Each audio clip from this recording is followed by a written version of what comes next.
Hey, it's Mara. Just coming in with my update.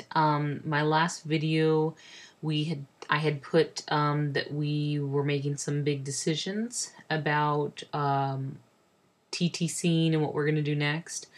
So previously, I had another failed cycle. I guess I'll talk about that for a second here.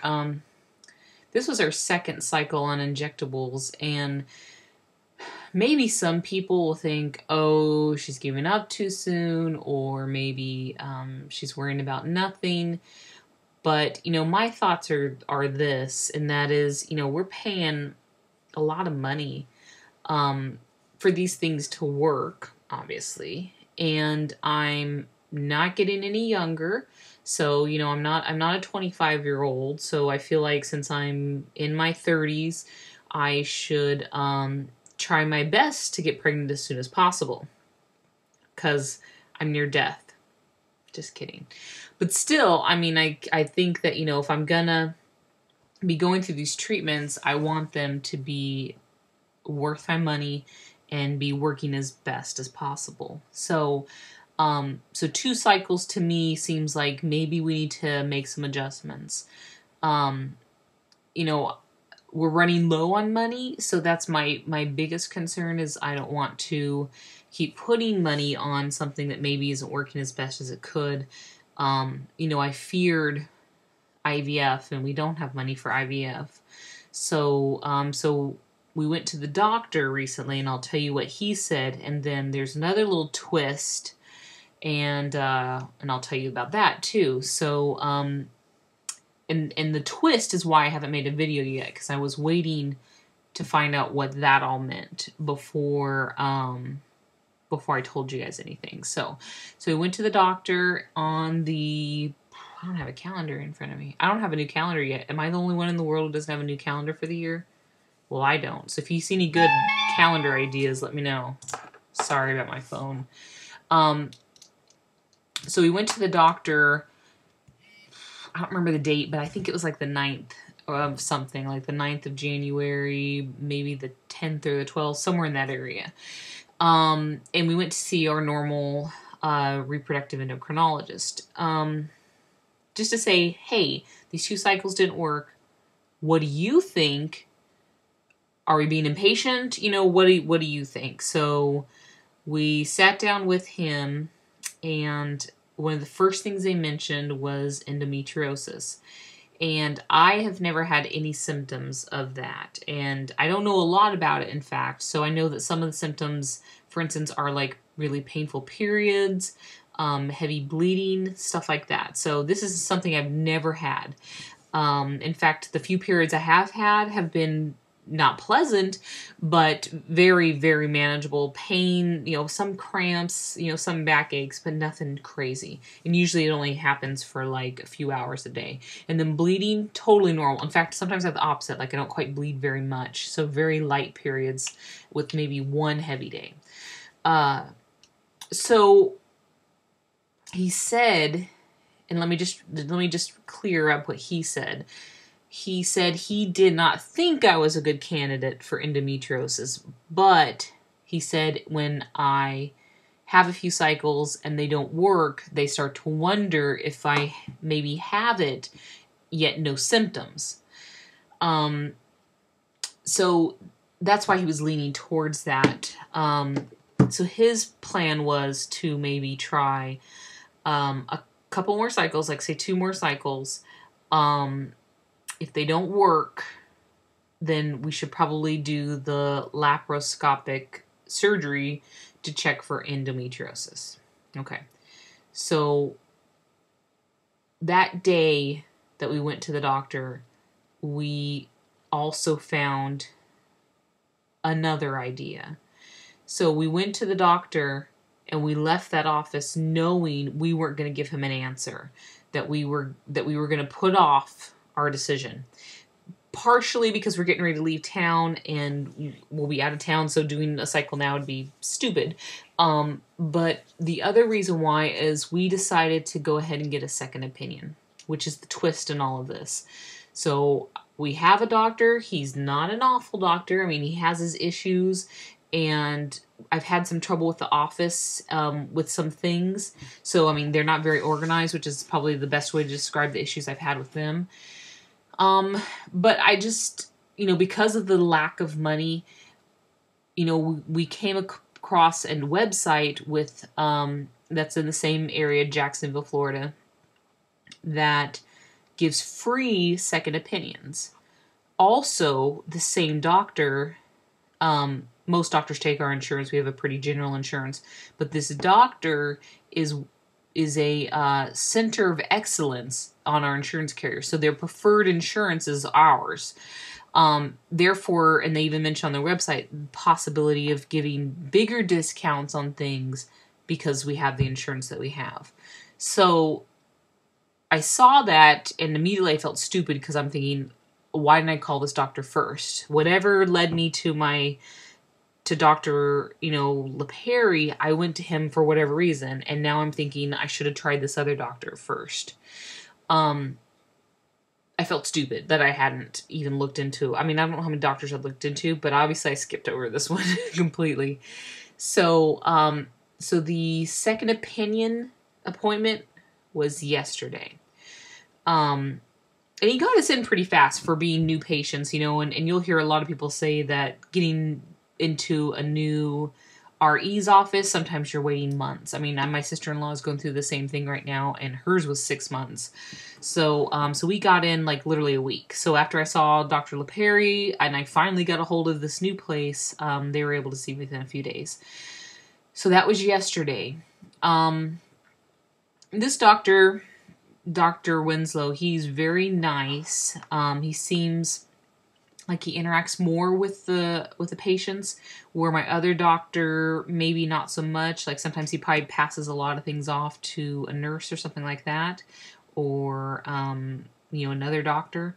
So this other guy, and maybe this was just our initial visit, he was spoiling us, but he came out into the waiting room to get us, and he dropped us off at the checkout place when we left. So, I mean, another nurse didn't do all of those things. So I thought that was interesting.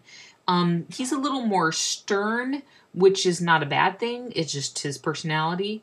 And he's quite a bit older. I would say he's probably got 30, maybe not quite 30 years on our doctor. Our doctor's actually around our age. So, which isn't a bad thing. Again, I'm not saying you have to be old to be a good doctor. But sometimes an age or experience maybe will make you feel a little bit better. So, his opinion was different, which leaves me to a decision now. I've got to decide. But he suggested that he did not suggest surgery. He didn't think endo was a possibility for me. He said it's so rare for me to not have symptoms and still have endo. And he said that even if he thought maybe that would be the case, he still wouldn't suggest surgery because the chances of it making a difference would be so slim. He did say that if he were to be my doctor, he would start me off on a cycle on just letrozole or Femara all by itself. He wouldn't do the Femara Follistim HCG shot. He would just do the Femara and an IUI, which my other doctor, my first doctor, said he didn't think we were good candidates for IUI because the semen analysis was normal. There's nothing wrong with that, so all the trouble falls on me. But he said, when you're doing those cycles and you do an IUI, he feels better doing the IUI because he knows a sperm is getting where it needs to be. That makes sense. I mean, I understand what he's saying there. So he wants to do just the Femara or letrozole and an IUI. And then go from there. So the cost for that is almost half of the cost of what we were doing before. Because the cost of what we were doing before was roughly $800 for the scans, all the different follicle checks, which I had roughly 3 each time for all the scans and for any other little monitoring stuff. And then I paid another often $250 for meds by themselves. So for the For the Femara, which is cheap, the Follistim, which is not, and the HCG, which is not too cheap. So the Follistim is the most expensive. So this other doctor's saying that he will charge us like $500 for everything, for medicine, for minor monitoring, and the IUI. So all together, $500. Obviously, that's a great deal. That's quite a bit less. My issue is this. This is where I can't decide. Yes, it's cheaper, but it's less medicine. And I am a mild responder to the medicine I just got finished taking. So I took all these meds and I barely responded. My progesterone, I mean, if you've watched any of my previous videos, it was a 10.7. So that says, yes, you did ovulate, but on all of those meds, my progesterone was only 10.7. Makes me nervous that he wants to go to do just Femara by itself, nothing else. And I expressed that concern to him. And he said, well, if you come in for your cycle day 12 scan and it looks like it's not working, we can always give you the Follistim. Okay, I understand that. But that means that $500 price tag for our cycle just went up another 100 and some odd dollars because we're now paying for a shot or whatever of Follistim. He agreed, yes, that's the case. And then maybe I'm having to pay another 100 and some odd dollars for another follicle scan because, I come in on day 12, not quite ready. They have to give me a shot, come in on day 14, day 15, whatever. So I'm paying now for another med and another scan. And what happens if I go on 15? Still not working. What happens then? And if my follicles do get big enough, there's no guarantee they'll release. So I've been taking the HCG to actually induce the ovulation. So who's to say my body's going to ovulate on its own and that I'm not just going to grow a follicle and then it just goes away? My lining, I mean, that's a whole nother issue. I've never been having good linings. So, I mean, that Follistim helps produce a better lining. What if, if I'm not taking the Follistim, what if my lining doesn't grow? Sure, I may ovulate, but where's the egg going to nestle into, if it doesn't have a good lining? Lots of questions, questioning, I guess, about just taking the Femara letrozole. I don't know that that's the right route, and if we take it and we pay $500 and later on we need to add these other meds, in the end, we're going to be paying close to $800 or whatever for this whole cycle, which we would have been paying if we went to my old doctor. I don't know what to do. I mean, if you're watching this and you have any thoughts or concerns or anything I should be thinking about or considering, or if you just want to flat out say, you should do this, please tell me.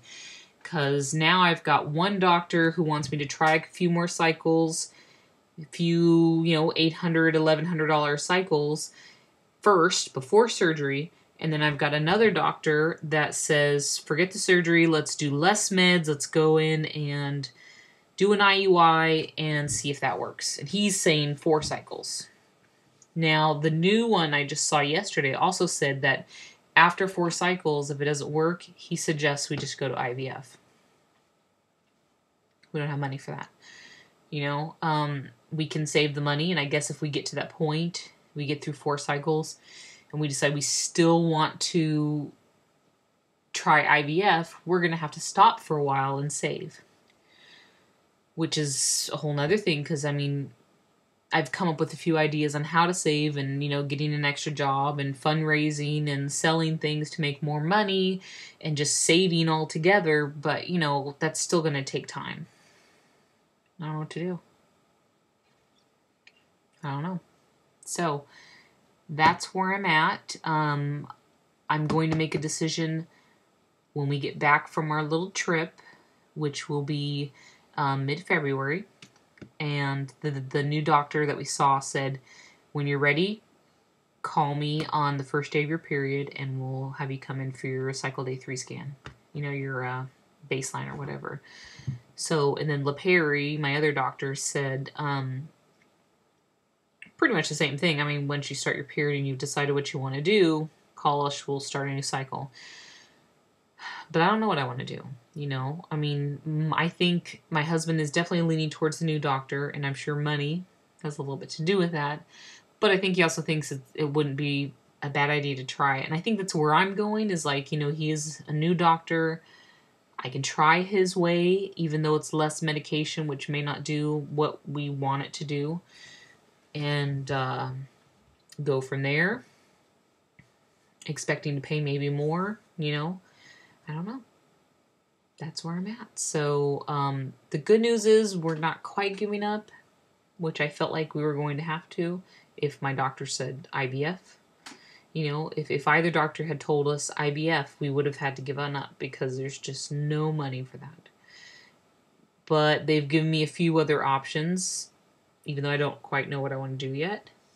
So yeah, that's where I'm at. So if anyone has any thoughts or ideas or anything, let me know. Let me know. So I